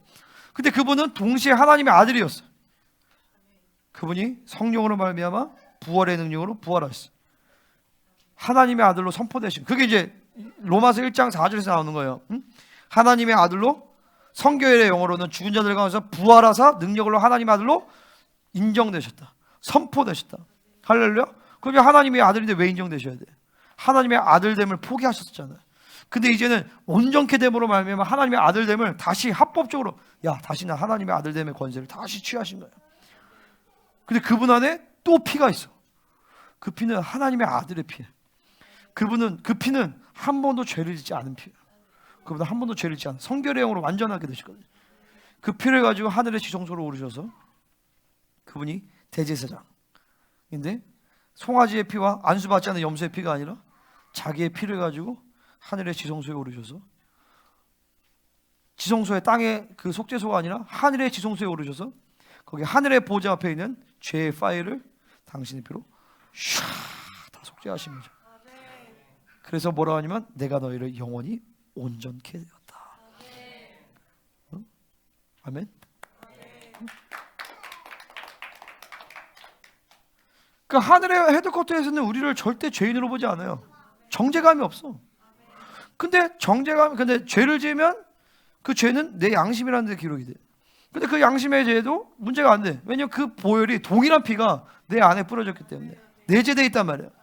그래서 그 피로 말미암아 회개하면 그 피가 내 안에 운행되면서 우리를 다시 정결하게 한단 말이에요. 그냥 단순히 너 죄 안 졌어 인정해 주는 게 그 정도가 아니라 죄의 효력과 능력 그 모든 것도 다 삭제시켜버려요. 그러니까 회개하면서 그러니까 뭐라 해요? 로마서 5장에서 보면 로마서 5장 20절에 범죄를 죄가 더한 것에 은혜가 더욱 넘쳐나. 그죠? 죄가 더한 것에 은혜가 넘쳐. 죄를 회개함으로 말미암아 은혜가 넘쳐. 그러면 죄 짓고 회개하고 그럴까? 아니에요. 그럴 수 없다. 로마서 6장 1절에 우리가 무슨 은혜를 더하게 하려 죄에 더하겠냐? 그럴 수 없느냐. 죄에 대하여 죽은 우리가 어찌 그건데 살려. 죄가 많은 것에 은혜가 넘쳤어. 죄를 회개함으로 그 보혈이 나를 씻김으로 말미암아 죄의 권세가 죽었어. 점점 죄의 권세가 죽어. 그러니까 죄를 죄짓고 회개하고 죄짓고 회개하고 반복이 불가능한 것이에요. 아멘입니까? 그래서 우리는 뭐야? 존재적인 의인. 죄를 지어도 의인. 우리가 아까 뭐야? 다시 그 보혈을 힘입어서 내 양심에 기록된 죄악을 씻으면 되는 거예요.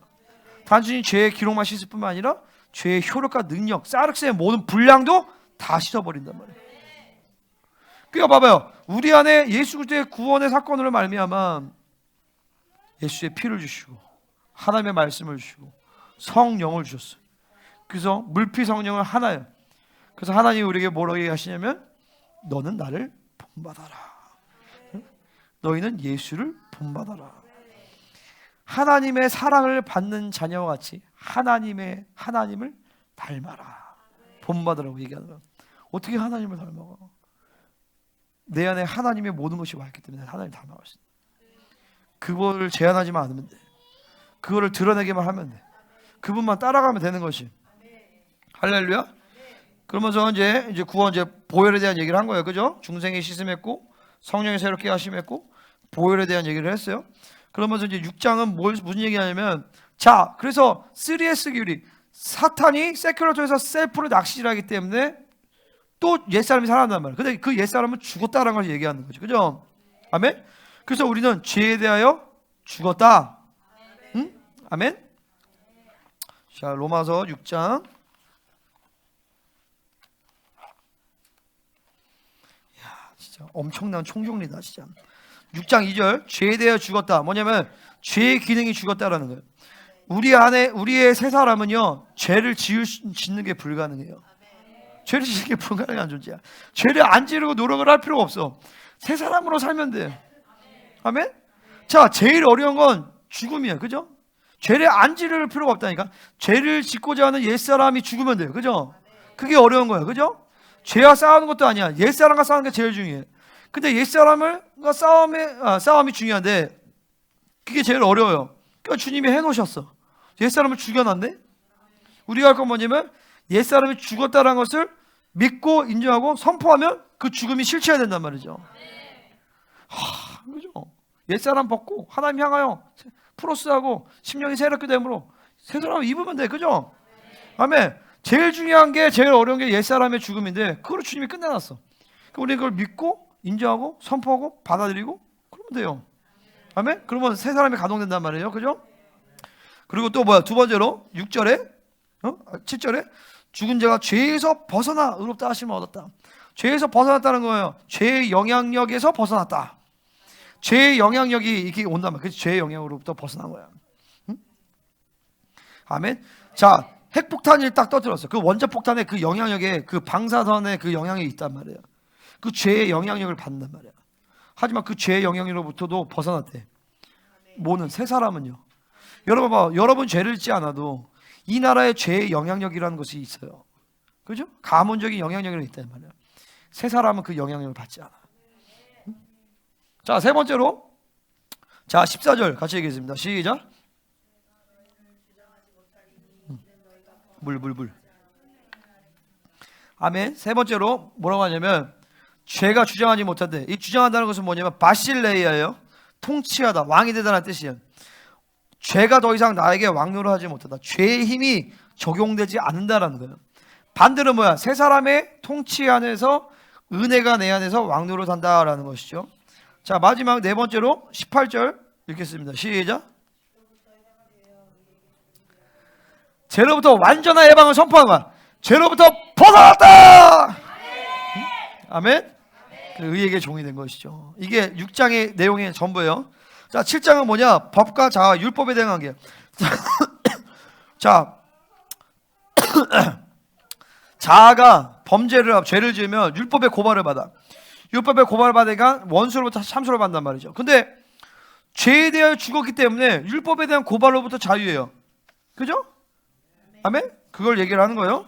그 다음에 마지막 7장 14절부터 25절까지 내면의 전쟁을 얘기하면서, 감사합니다, 내 안에 새 사람과 옛 사람이 있다. 옛 사람은 악만 저지른다. 내가 원하는 바 난 선을 원해.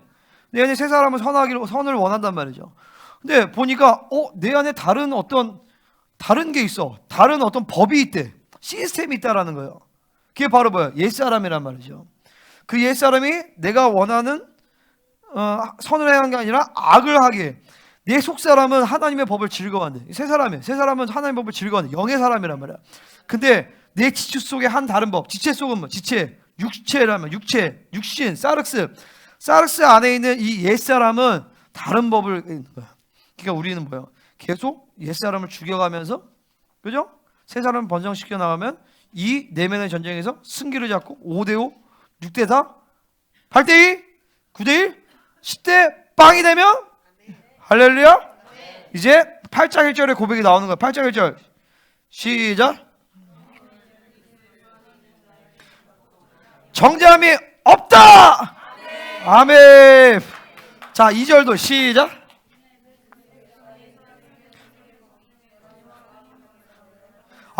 생명의 성령의 법이 나를 해방시키는구나. 아멘.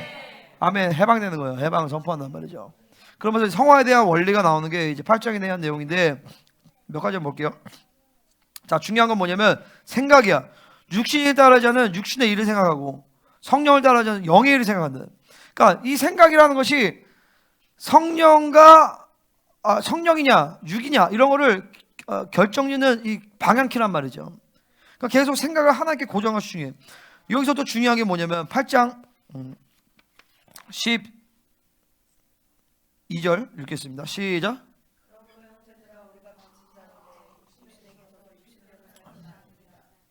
자, 우리가 비쳤대. 근데 육신에게 비친 건 아니에요. 아멘. 난 옛날에 이게 육신에게 져서가 싸움하다 졌다 이런 줄 알았어. 빚졌다, 육신에게 빚을 진 게 아니다라는 거죠. 그죠? 자, 우리 누구에게 빚을 졌어요?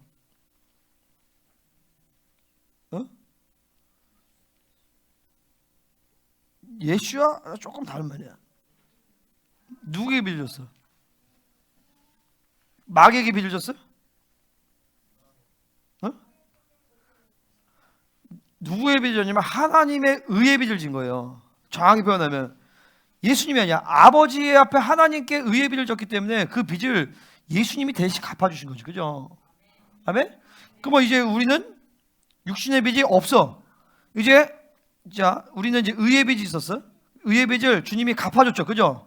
그 빚이 없어. 이제는 무슨 빚이 있어? 사랑의 빚이 있어. 또 무슨 빚이 있어? 복음의 빚이 있어. 아멘?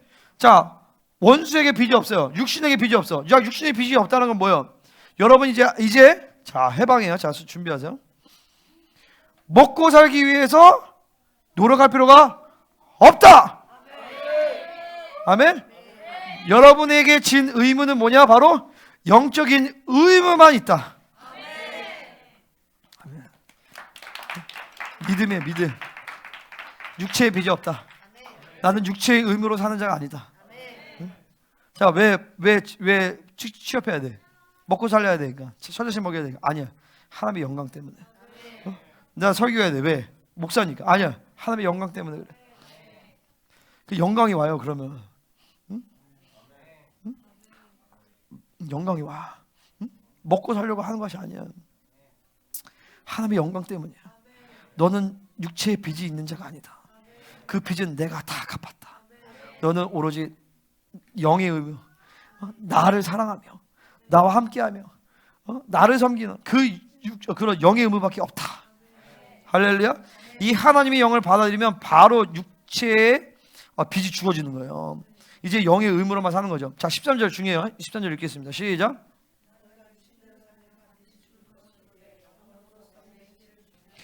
자, 이거는 아담과 하와에게 하나님이 너가 선악과를 먹으면 반드시 죽는다라는 그런 무게감이 있는 말씀이에요. 육신대로 살면 you shall die 이거든요. 선악과를 먹으면 반드시 죽으리니. 근데 봐, 육신대로 살면 반드시 죽으리니. 아멘. 자, 근데 마귀는 속였죠. 안 죽어. 우리한테 속이는 거야. 육신대로 살아도 안 죽어. 옛사람으로 살아도 괜찮아. 육신대로 살아도 살만해. 다시 회개하면 돼. 이렇게 속인단 말이에요. 육신대로 살면 반드시 죽는다. 육신대로 살면 반드시 죽는다. 선악과를 먹으면 반드시, 육신대로 살면 반드시, 그 동일한 무게예요. 그래서 그렇게 안 살려면 어떻게 해야 되냐? 영으로서 몸의 행실을 죽이면 살리니. 영으로서, 여기서 말하는 영은 성령이 아니에요. 자, 여기서 성령은 홀리 스피릿, 하기오스 푸뉴마예요. 근데 신약 성경에서 더 푸뉴마라고 할 때, 기가 이제 소유격, 목적격 그런 거 알죠? 주격 이런 거 있잖아요. 그 중에서 헬라어는 역격이라는 게 있어요. 역격? 역격은 뭐냐면 뭐 이렇게 투 이런 거요. 뭐 무슨 투미 이런 거 약간 이건 역격이에요. 그런 게 있어요. 우리는 전치사가 붙잖아. 영어에는 투미에서 그 의미를 하잖아요. 근데 이제 힐라어는 그게 역격이라는 격이 있다고요. 유랑을 하면서 몰라도 상관없어요. 역격으로 쓰이면 그것은 성령을 얘기하고, 역격이 아니면 그것은 인간의 영을 얘기해요. 근데 푸뉴마가 더가 안 붙고 그냥 푸뉴마로 쓸 때가 있어. 이거는 뭐냐면은 성령과 내 영이 하나 된 상태를 얘기하는 것이에요. 여러분 고린도에서 뭐라고 얘기하냐면 주의 영과 합한다라고, 주의 영과 내 영이 합하였다고 얘기하거든요. 여기 물인데 뜨거운 물이랑 찬물이랑 섞었어. 하나가 됐잖아. 그런 것 같아. 합하여진 상태예요. 성령과 내가 합하여진 상태. 근데 뭐야? 성령과 내 영이 하나 된 상태, 그러니까 성령님을 내 영이, 그러니까 세 사람의 상태죠. 내 영을 받아들여서 연합된 상태를 이 푸뉴마라고 얘기한단 말이에요. 영으로서 몸을 그 영의 상태, 그러니까 세 사람의 상태, 성령과 하나 된 상태에서 이 육체의 행실을 죽이는 거예요. 아멘. 그래서 몸이라는 것은 소마인데 전인격을 얘기하는 거야. 전인격의 흐름 가운데서 이 성령으로만 살 수 있는, 그러니까 성령을 계속 받아들이면 우리는 육체로 살지 않는다는 거죠. 하나님의 영을 받아들이면 내 마음을 열고, 그러니까 이제 이 세 사람을 내 마음을 열고 하나님의 영을 쫙 받아들이면 세 사람이 쫙 가동된단 말이야. 그때 육체 상태가 딱 죽어진단 말이에요. 죄를 이겨내려고 싸우는 것이 아니라 하나님을 향하여서 하나님의 영을 받아들이면 옛사람이 딱 죽고 새 사람이 확 번성해. 그걸 얘기하는 거예요. 아멘. 할렐루야. 자, 그러면서 이제 하나님은 우리를 이제 아빠, 아버지 여러분은 이제 하나님의 아들 되게 하시고 상수 되게 하셨다. 그래서 고난도 함께 영광도 함께. 자, 이제 드디어 오늘 본론을 이제 쭉 가서, 자, 8장 30절 읽겠습니다. 시작.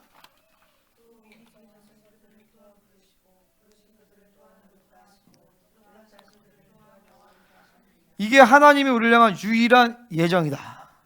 우리를 부르셨기 때문에 의롭다 하셨고, 의롭다 하셨기 때문에 영화롭게 하신다. 과거 영어로 기록됐어요. 반드시 영화롭게 된다. 아멘. 그래서 죄에 대하여 죽었고, 율법에 대해 죽었고, 8장의 핵심적인 내용은 결국 성령으로 살라는 거예요. 생각의 훈련, 하나님의 말씀 집중하고 성령으로 살 때 우리는 이렇게 8장 30절의 말씀이 이루어진다. 그럼 드디어 이제 오늘 본문은 최후 승리의 확신의 이유, 요거만 이제 보고 이제 말씀을 마치겠다. 할렐루야. 내가 설교 3시에 들어갔어. 3시 반. 1시간 반 별로 안 했네. 자, 31절 읽겠습니다. 시작.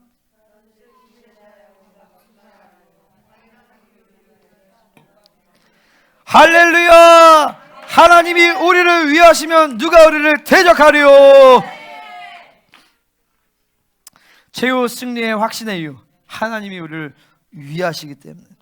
하나님이 내 편이 되셔서 구원의 완성에 이르기까지 이끌어 가시는 거예요. 또 때로는 중간에 한번 뜨기도 하고, 그래서 한번 이제 예배도 안 나오기도 하고, 또 때로 뭐 그러기도 하지만 하나님이 우리를 위하시기 때문에 끝내 예정을 이루시는 거예요. 그분이 영화에 이끌어 가시는 거예요. 하나님이 우리를 위하시면 누가 우리를 대적하려. 음녀가 지랄을 하건 적그리스도가 난리를 치건 다 상관이 없어. 그분이 우리를 끌고 가신다. 하나님의 예정과 결정을 누가 막을 소냐. 그러니까 이제 신앙이 어릴 때는 그래요. 뭐냐면은 내가 어떻게 하면 이렇게 해야 되지? 자기한테 초점이 많아. 근데 이제 나도 옛날에 그랬어. 어떻게 하면 내가 온전한 삶을 살 수 있을까? 근데 시간이 가면 갈수록 이제 알게 되는 건 뭐냐면은 나의 어떠함이 중요하지 않다. 그분의 결정이 중요하다. 그분의 의지가 중요하구나. 내가 하는 건 그냥 그거를 받아들이면 돼. 그분과 집중하면 돼. 그분이 나를 끌고 가셔. 에베소 1장에 6번째 복같이 하나님의 기업이 되었다. 삼위 하나님이 최고의 카운슬 팀을 만들어줘서 내 인생을 매일매일 매순간을 그분의 시나리오대로 끌고 가도록 계속 인도해 주셨어요. 이번에 로마에서도 그랬어요. 처음에 딱 가면서 이게 같이 갔던 일행이 4명이었는데 하나님이 그 팀과 막 일하기 시작했어요. 그러면 같이 이제 이분들이랑 순교교회도 갔다 오고 뭐 예배의 모든 흐름들, 그 모든 일정이 완벽해서 완전해서 진짜로 하나님이 그렇게 하신 거예요. 하나님이 우리에게 주신 예언의 말씀대로 하나님은 로마 집회를 이끌고 가셨어요. 그분의 뜻을 성취하셨어요. 우리가 잘나서? 아니에요. 우리가 잘해서? 아니에요. 그분이 결정하셨고 그분의 뜻이었고 우리는 그것을 받아들인 것뿐이에요. 얼마나 쉬워. 그래서 뭐라고 해요? 에베소 2장에서 보면 행위로 말미암이 아니다. 자랑할 게 없다. 그분의 은혜다. 은혜의 영광을 찬송하게 하랍니다. 은혜의 풍성합니다. 우리에게 거저 주셨다. 은혜를 막 충만하게 했다는 거예요. 우리가 그것은 그냥 믿음으로 그분의 주신 것들을 말씀을 약속을 받아들이면 돼. 그러면 그분이 그렇게 끌고 가시는 것이에요. 자, 32절 시작.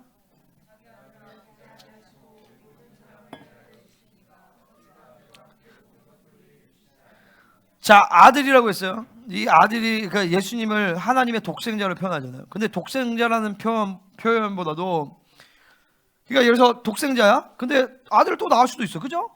근데 그런 얘기가 아니에요. 하나님의 아들, 독생자라는 표현은 그냥 지금 하나밖에 없는 외아들 이런 칭함이 아니야. 종류로서 유일한 분이란 뜻이에요. 독존자야, 독존자. 응? 그러니까 뭐냐면 이분이 없어지면 하나님의 나라는 끝이야. 대체가 없어. 하나님의 아들을. 응? 근데 하나님의 그 아들을 아끼지 않았다는 거예요. 응? 여러분을 위해서. 한 사람 한 사람을 여러분 한 사람 한 사람을 위해서 그 독존자를 아끼지 않았다는 거예요. 응? 그러니까 그 아들과 함께 모든 것을 우리에게 주시지 아니하겠느냐. 그러니까 아들을 줬는데 뭘 아끼겠어요? 여기서 마카리오스의 하나님, 복되신 하나님이 나오는 거예요. 그분은 하나님의 교회에게 그리고 하나님의 자녀에게 무한대의 책임을 지신다. 아멘. 아들이 있어, 부자야. 아들이 사업을 해. 10억 줄게 해봐. 실패했어. 100억 줄게 해봐. 실패했어. 야, 무한대로 줄게. 해봐. 실패가 불가능해. 그죠? 하나님은 무한대의 책임을 지시는 거예요. 때로는 인생을 살다 보면 실수할 수 있거든요. 나도 실수 많이 했어요. 때로는 실패 같아 보일 수도 있어요. 하지만 전혀 문제가 되지 않아. 다시 일어나면 돼. 하나님은 우리에 대해서 무한대의 책임을 지고 계셔. 여기서 막 그런 얘기 있어요. 사람에게는 인생 가운데 3번의 기회를 주신다. 웃기는 소리 하지 마. 하나님은 무한대의 기회를 주셔. 내가 거절하지 않으면. 응? 계속 기회를 주시고, 몸만 잘하면 하나님 잘했다고 하고, 하나님은 당신에게 무한대의 책임을 지시는 하나님이신. 왜냐하면 자신의 독존자를 주셨기 때문에. 그러니까 예수님이 만약에 죄를 지었으면 어떻겠을까? 그럼 하나님 나라는 끝나는 거예요. 하나님의 그러니까 3위잖아. 3위 중에 2위가 끝나버리는 거야. 그러면 3위 중에 2위가 안 계신데 이 나머지 성부 성령이 이거 어떻게 될까? 이건 뭐 상상도 못하지, 그죠? 근데 하나님은 그렇게 엄청난 대가 지불과 엄청난 리스크를 짊어지고 예수님을 보내신 거예요. 근데 어떻게 보내실 수 있냐? 하나님의 믿음으로 말미암아 거예요. 그분의 믿음이. 근데 하나님은 그 믿음을 우리에게도 주시는 거예요. 야, 내 아들 예수가 그렇게 온전케 되어서 십자가의 모든 사명을 마치고 구원의 모든 문을 열고 다른 모든 사람들, 그 구원의 사건을 받아들인 자들을 나처럼 만들게 하기, 그 모든 문을 열 것이다. 그분이 믿어줬어. 하나님은 그 동일한 믿음으로 여러분에게 믿어주는 거야. 현정아, 너는 내 아들 예수처럼 그렇게 온전케 될 거야. 지혜야, 너는 내 아들 예수처럼 온전케 될 거야. 그 동일한 믿음을 우리에게 동일하게 적용하시는 거야. 그러니까 내가 뭘 잘해서가 아니야. 그분의 믿음이 나를 그렇게 끌고 가시는 거예요. 내가 할 건 그분의 믿음을 그냥 받아들이는 것 뿐이에요. 아멘? 그러니까 봐봐, 33절, 누가 너에게 하나님께 택한 자들 고발하리요. 누가 고발해? 재판이 없는데. 고발 자체가 불가능해. 왜냐면 우린 재판이 없어. 이제 우리는 하나님을 재판자로 만나지 않아요. 아버지로 만나. 집에서 내가 우리 애들 데리고 재판 놀이하면 뭔 소용이야? 아버지인데. 응? 아버지로 만나. 야, 잘못된다. 근데 늘 관심은 사랑이고 회복이고. 우리는 하나님과 재판으로 만나지 않아요. 재판이 없으니까 고발이 없어. 고발이 없으니까 정죄가 없어. 누가 정죄하리요? 죽으실 뿐 아니라 다시 살아나시는 그리스도 예수님이 그는 하나님 우편에 계신 자요 우리를 위하여 간구하신 자시니라. 딱 아버지 앞에 갔더니 우리가 때론 죄를 졌어요. 원수가 참소해. 근데 참소도 못해 사실은. 원수가 우리한테 속이는 거죠. 하나님의 보좌 앞에 갔네. 근데 예수님이 하나님의 보좌 우편에 계시네. 예수님이 이렇게 얘기하시는 거예요. 아버지, 내가 죄를 위해서 피 흘렸습니다. 끝. 재판이 없어. 재판이 안 열려. 그거를 히브리서 7장 25절에서 뭐라고 하냐면 우리를 위하여 천거하신다라고 얘기하는 것입니다. 그러면 그분은 언제나 아버지는 우리를 보실 때 예수님을 통해서 보시는 거예요. 그리스도 안에서. 에베소 1장에 말하시죠. 그리스도 안에서, 우리로 사랑 안에서, 그 사랑하시는 자 안에서 우리에게 거저 주시는 바, 그 사랑받는 그분 안에서 그 예수라는 안경을 통해서 나를 보시는 거예요. 그러니까 그분은 우리를 한순간도 죄인으로 보지 않아. 한순간도 남의 새끼로 보지 않아. 그분은 늘 우리를 내 자녀, 나의 후사, 나의 상속자, 내 아들, 내 딸, 의인, 의로운 자, 그렇게 보신단 말이죠. 아멘? 원수가 속이는 모든 속임수를 다 끊어버려요. 그죠? 원수가 막 정죄, 그럼 뭐라 그래? 네가 뭔데 난리야? 응? 너 이때 죄졌잖아. 아니, 모르는데. 네가 뭔데 난리야? 자, 35절 읽겠습니다. 시작.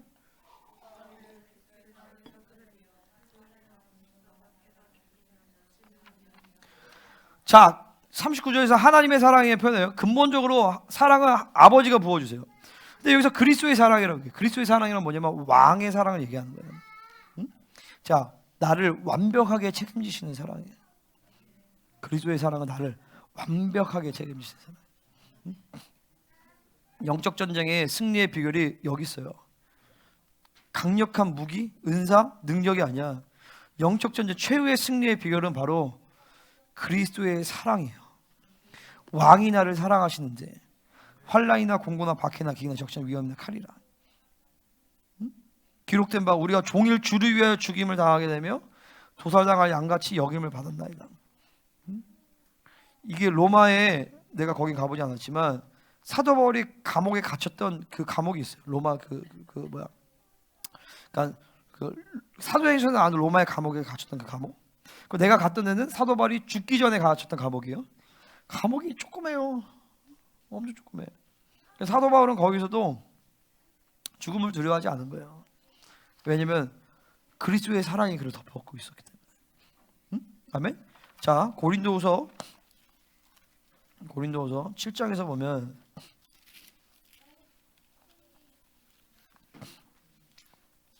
사도 바울이 어떤 고난을 겪었느냐 이런 게 좀 나오거든요. 7장이 아니라 11장이다. 응? 자, 이렇게 나옵니다. 그들이 그리스도의 일꾼이냐? 12장 23절이에요.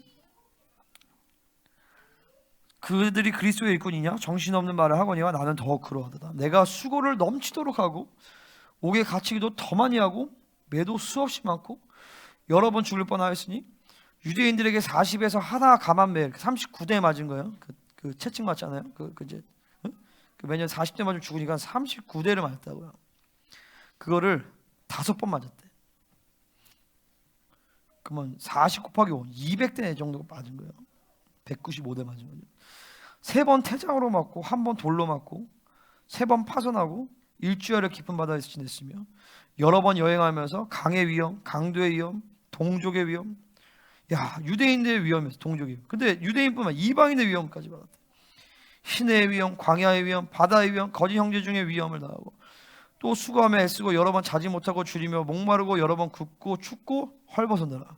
근데 이외의 일은 고사하고 아직도 날마다 내 속에 눌리는 일이 있으니 곧 모든 교회를 위하여 염려하는 것이라.